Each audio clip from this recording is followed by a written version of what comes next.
इतना दर्द दिलु दिल पा हम वायरल भइल बानी रील पा इतना दर्द दिलु दिल पा हम वायरल भइल बानी रील पा करत रहलु घमंड काहे चेहरा अपना हसीन पा इतना दर्द दिलु दिल पा हम वायरल भइल बानी रील पा इतना दर्द दिलु दिल पा हम वायरल भइल बानी रील पा इतना दर्द दिलु दिल पा वायरल भइल बानी रील पा mix by AG recording studio.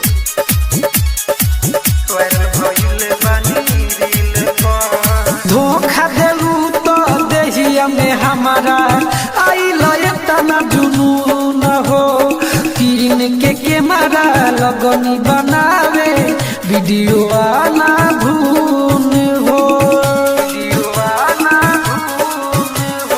धोखा देलू तो देहिया में हमारा आइल इतना जुनून हो किन के कैमरा लगनी बनावे वीडियो आना धून हो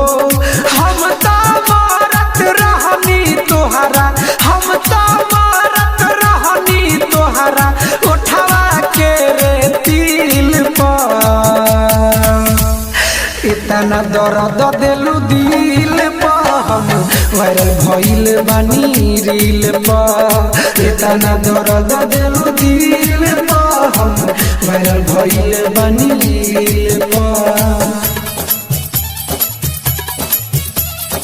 इतना दर्द दिलु दिल पा वायरल भइल बानी रील पा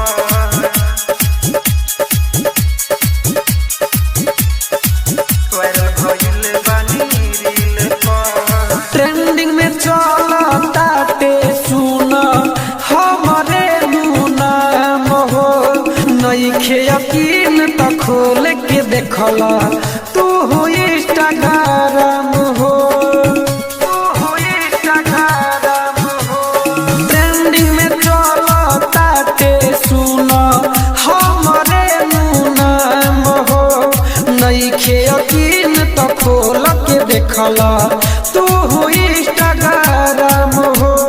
सनोज प्रेमी सरवन बेदरदी सनोज प्रेमी पी के बिहारी फैल भइल बड़ फील पर